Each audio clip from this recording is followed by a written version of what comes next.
Ukraine today is joined by the Minister of Finance of Ukraine, Mrs. Natalie Jaresko. Madam Minister, thank you for joining us. Thank you. Madam Minister, you have been appointed as Minister of Finance of Ukraine in December, and before that, for many years, you worked in a corporate sector.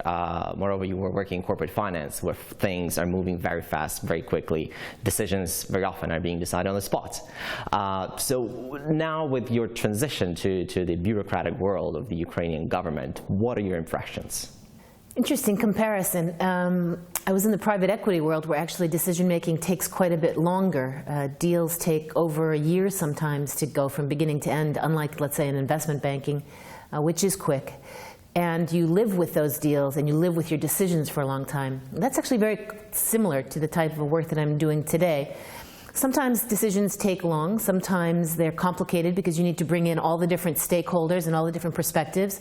We're a participatory democracy, so we need to convince our coalition partners of the importance of a reform or of a change. But then you also have to live with the effect of whatever change you make. And so I actually see more common elements to the type of work that I was doing and what I'm doing today, with the exception that, of course, Ukraine is the most important potential project that could exist in a person's life. We were talking to Mr. Kyiv a couple of months ago, and he said that half of the employees in the presidential administration never use an email.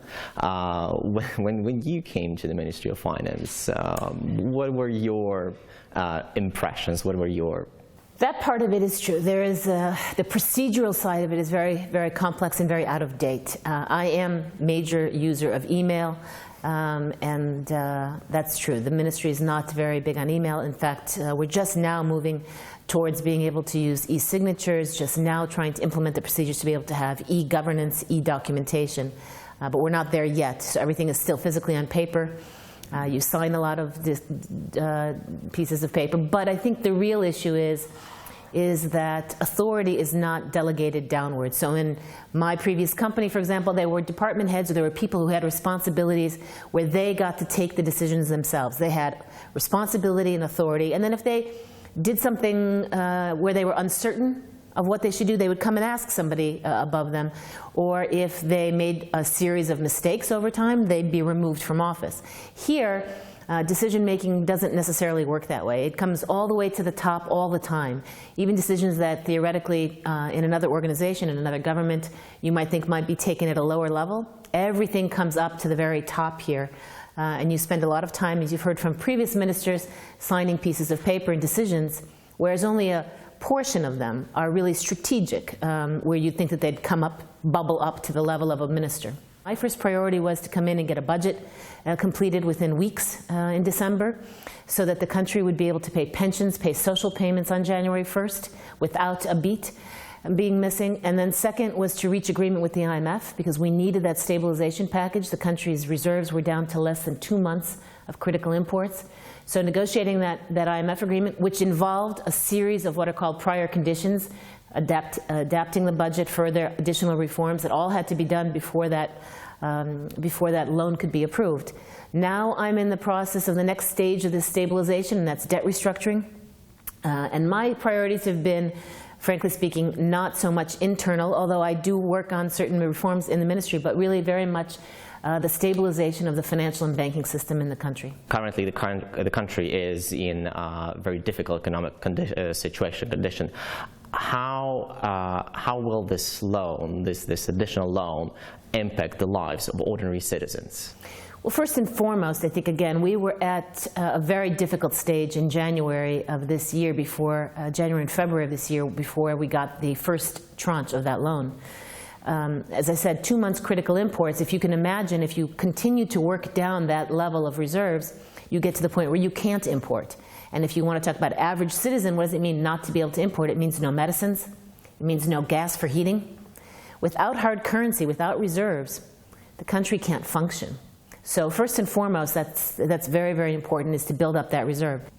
With war raging in eastern Ukraine, I know Ukrainian government is not calling this officially a war, but de facto it is a war. How difficult it is for you to negotiate with international lenders, with foreign banks, lending money to Ukraine? How confident are they that Ukraine will be able to repay this money? Well, I'm not negotiating for new loans with foreign banks. We're not negotiating with the private sector, and that's one of the reasons. Ukraine does not have, for a variety of reasons, not so much the war, but also just its financial capacity, the ability to borrow in the private markets right now. And where we're borrowing from are the international financial institutions, our bilateral partners who, knowing there's a war, knowing that this is a temporary financial weakness, and knowing and believing in the reform program of this government, this president, this coalition, and this parliament, believe that we will come through this financial difficulty, having taken the right decisions that haven't perhaps been taken fast enough in the past or haven't been done in the past at all. And so they're trusting that this government is going to make the changes that will give us economic health to return to the country and make us a better borrower going forward. But that is only possible with our bilateral and multilateral partners who have a strategic policy sense. They're not purely commercial entities.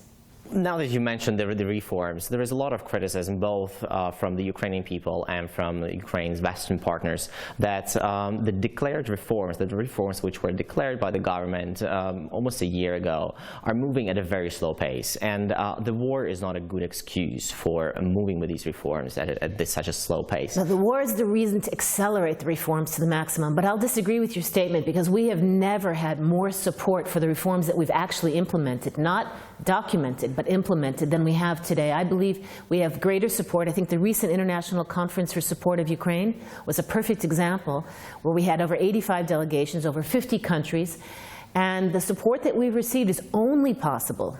The $7.5 billion that we've received, aside from the IMF, from the G7, from the EU, from the United States, from the World Bank, from the EBRD, is only possible because they do believe the reforms are happening at a pace that, if you read some of the recent interviews, the president of the EBRD says he's never seen it move this fast in 23 years. I think that the issue with the population not seeing the reforms is that there seems to be perhaps sometimes a difference of opinion as to what is a reform. I mean, many people, unfortunately, believe that reforms mean tomorrow that their incomes will increase. That's not the definition of a reform. The hard reforms, the structural reforms, the things we need to change the nature of our society, anti-corruption, energy subsidy reduction, the deregulation to make life and business easier for doing business in Ukraine. Those changes you don't see in your paycheck or your pension tomorrow. But the reform that we've done just over the past year, for example, in reducing the state oil and gas monopoly, Naftogaz deficit. Last year, 110 billion hryvnia, or more than $10 billion. This year, 29.7, $1.5 billion. That difference doesn't make a difference to the average citizen's paycheck today. He doesn't see it. But the difference is we were financing that, and that deficit last year was a huge source of inflation. And as we reduce the deficit, both there and in the state budget, inflation is reduced. Inflation eats up fixed incomes. It eats up people's pensions. And if we can control inflation, if we can reduce the sources of inflation over time, that's better for the average citizen. Those reforms, though, take time to feel for the average citizen. Some of the things that they'll feel right away, I think, and are critical, and that people will start to have a different sense of whether it's working, not working quickly enough, are, for example, the traffic police changing. Is that more or less important than the fact that we eliminated intermediaries in gas trade? No more middlemen stealing hundreds of millions of dollars in our trade when we buy gas, either from Gazprom in Russia or from Europeans. We now buy 2/3 of our gas from Europe. Again, both of those reforms are extremely important. But does the average citizen feel the elimination of intermediaries, the stopping of siphoning of hundreds of millions of dollars? He doesn't feel it. But it happened. It happened last year. It's not my government. It's the minister before me, in fact, post-revolution, but certainly not me. I can't take any credit. It's a matter of what you're waiting to feel. And I think that's the difference right now, why the international community is very supportive of the reforms and feels and sees them, because they have a broader perspective. And because they're not, unfortunately, in the situation that the average citizen is, where they're tired. They've been through a terrible revolution. They've been through the illegal annexation of Crimea, and now a horrendous war that has human costs, territorial costs, financial costs, economic costs. Ukrainian people want to see that what they're fighting for, this European choice, it started with the European choice, and it's still the European choice on the eastern border now. that has a real change in their lives. That is going to take time.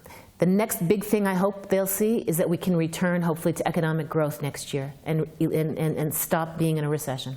Can we talk a little bit about the cost of the war, which you mentioned? As from your perspective as finance minister, how much does Ukraine pay for 1 month or 1 day of having war in eastern Ukraine?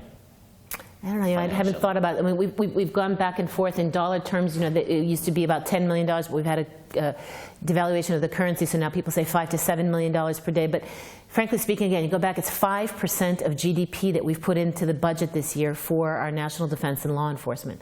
So that's the largest sum ever dedicated in Ukrainian independent history to its national security. When you came to the Ukrainian government, if I might say so, you were total outsider to the Ukrainian to the government, to the bureaucracy of the government. How difficult it is for you to navigate through the murky waters of Ukrainian corrupt government? Well, I don't have corrupt government around me. If I see corruption, I call it, and people don't show it to me if you know they're not exhibiting it.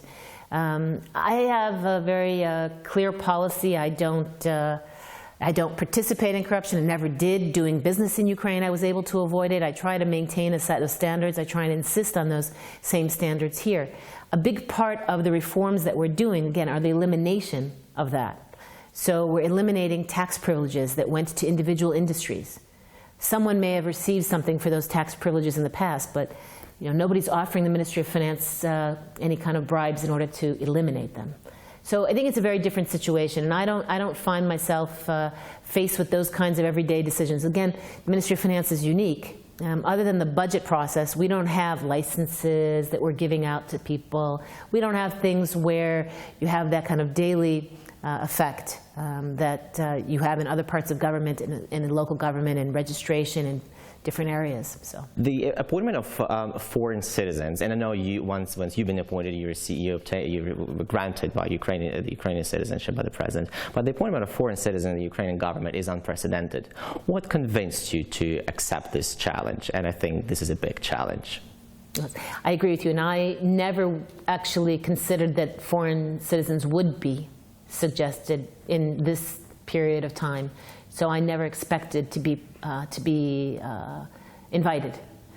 The way the invitation occurred was very unexpected. So I had a recruiter in my office that had been hired by the President's administration to look for highly qualified candidates to come into government.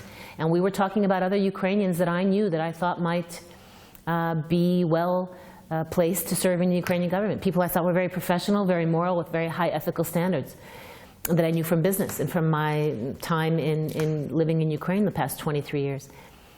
Towards the end of the conversation, the recruiter asked whether or not I would consider if a proposal was made, and I laughed and I said, well, that proposal hasn't been made and won't be made because I'm a foreigner.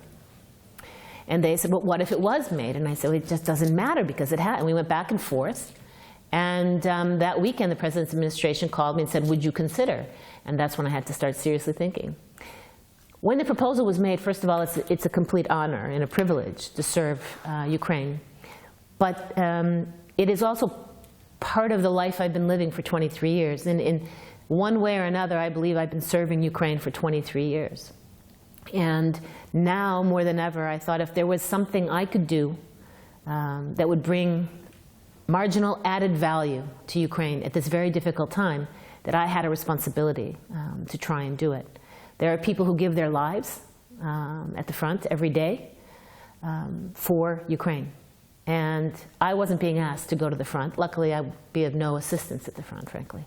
But I was being asked to do what I could and to add my value where I hopefully will have value to add to Ukraine at a very difficult time. So it was, again, an honor and a privilege, a complete surprise, but an honor and a privilege. And I hope that I can serve and accomplish something. Well, let's hope for that, and we wish you best of luck in that capacity. This was Volodomyr Solohub for Ukraine Today, together with the Finance Minister of Ukraine, Mrs. Natalie Jaresko. Thank you for watching us.